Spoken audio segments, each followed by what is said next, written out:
Foucault once said, "Man is an invention of a recent date, and one perhaps nearing its end." To begin to understand this chilling and ominous statement, we must begin with a brief history of philosophical anthropology.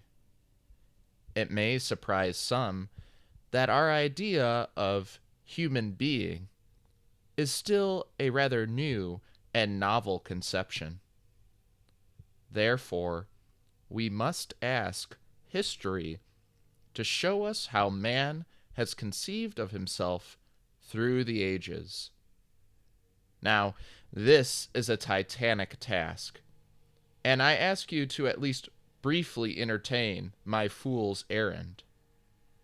By looking at this lackluster, I must admit, narrative, we at least will begin to see where we now stand and what has happened to the conception of human being.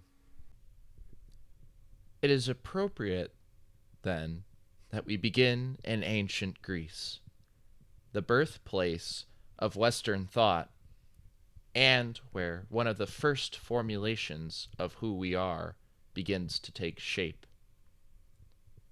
To set us apart from both animals and plants, we are first conceived as the zoon logon ekon, and you will please forgive my butchering of the Greek language there. But this translates, at least loosely, to the rational animal, the animal that speaks or has the word. It is therefore our capacity of reason and critical thought, and even our ability to do philosophy, that sets us apart from the rest of the surrounding world. And this world, conceived as the cosmos for the Greeks, was one of deep strife, full of gods, heroes, and tragedy. It is therefore no coincidence that the buildings of their culture reflect this. Consider the temples, the arenas, the places where debate took place. All of this is an echo of the Greek understanding of the rational animal, and that his wisdom, his rationality, was what situated him uniquely in the world.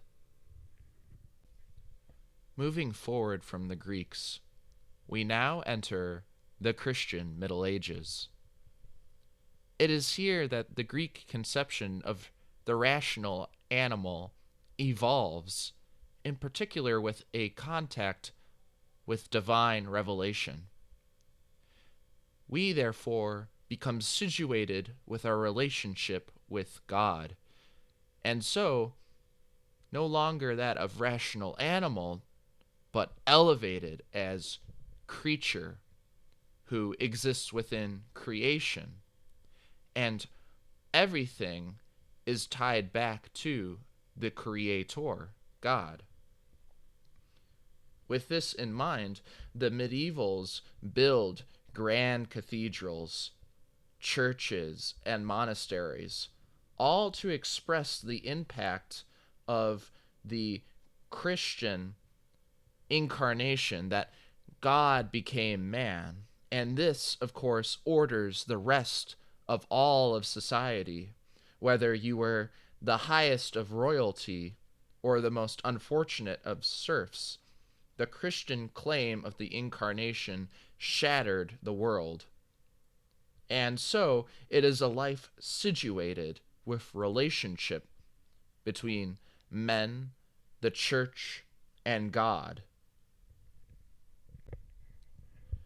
This understanding of ourselves as creation, always under the gaze of a loving God, a creator, was not to last long, however. As we turn to the age of the Enlightenment, we see now the emergence of not the rational animal, not the creature, but finally the human being. And this human being, by way of his reason, and by way of new forms of science and discovery, has finally been able to buck off the old superstitions of gods, angels, and demons. Instead, we can turn to ourselves as free and individual, but also living in society and state. And so the exemplification of our role in the world is not one of worship, nor is it philosophy, but rather that of the political. And so, instead of building churches or even temples, human being built civic centers. It built laboratories in which anything and everything can be put under the knife. And when we really needed to entertain ourselves and remind us of the bright future ahead of us, we built museums, zoos of ancient cultures that we can now pity and laugh at and move forward to a bright new day, a day ruled by politics and scientific discovery, with no need for God or anything of that kind of nonsense. And so we leap forward again to our current era. There are many who still conceive of us as human beings, who still hold in their heads the dreams of the Enlightenment, the passion of the Romantic period, and the ability to hold all reality together with technology of the moderns. However, I suspect that, much like Nietzsche declaring the death of God, so too must the death of human beings be proclaimed on the streets. We are no longer even allotted the dignity of a rational animal, of a creature, or a human being. We are instead consumers and informatons. We are vessels of absurdity, and in this plight, we no longer have the imagination or the wonder for temples or churches, and we have begun to even despise the civic center. And so, to decorate the skyline, we build banks, corporate offices, and yes, parking garages. This destruction and alienation of ourselves from ourselves has led many into endless discussions over who to blame, who is at fault for the death of human being.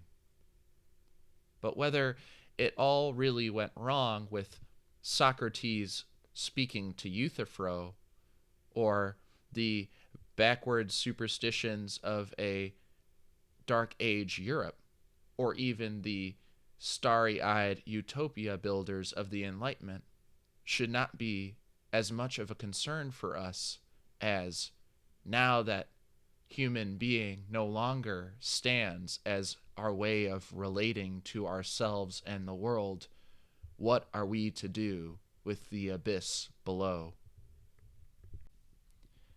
Must the madman of Nietzsche reappear in our town square? But this time he does not proclaim the death of God. He proclaims the death of human being. His fiery eyes and loud voice pierce us, if, of course, we are able to look up from our phones and unplug our ears. We will hear his voice say, "Human being is dead. Human being remains dead, and we have killed him. How shall we comfort ourselves, the murderer of the murderers? What was holiest, yes, and least in us, has been bled to death from another knife. Who will wipe this blood away? Is there any more water left to drain from our lakes and rivers to clean this corpse? Have we lost our imagination and creativity to the point that no one even wants to throw a festival of atonement, to play a sacred game? Is not the greatness of this deed too great for us? For it is ourselves that we must appear worthy of demolishing. It is here that, if you are anything like me, you may feel a bit of despair wash over you. And I must admit that the problem that we now face is not one that is easy to solve. There are minds that are far sharper than me, and, for that matter, more patient than me, that will look deeper into the problem than a quick YouTube video ever could. However, I would like to offer not a immediate solution, but a open door.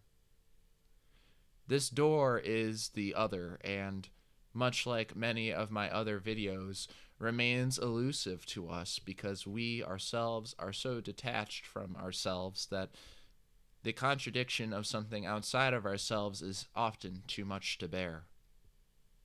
However, the other is there, and we cannot totalize them.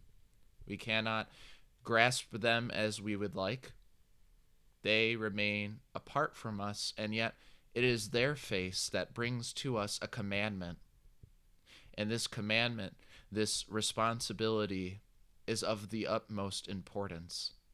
For in this great destruction of human being, in our grappling of relationship with technology, we can begin to continuously see an absurd contradiction, a paradox that lies at the bottom of each and every human heart.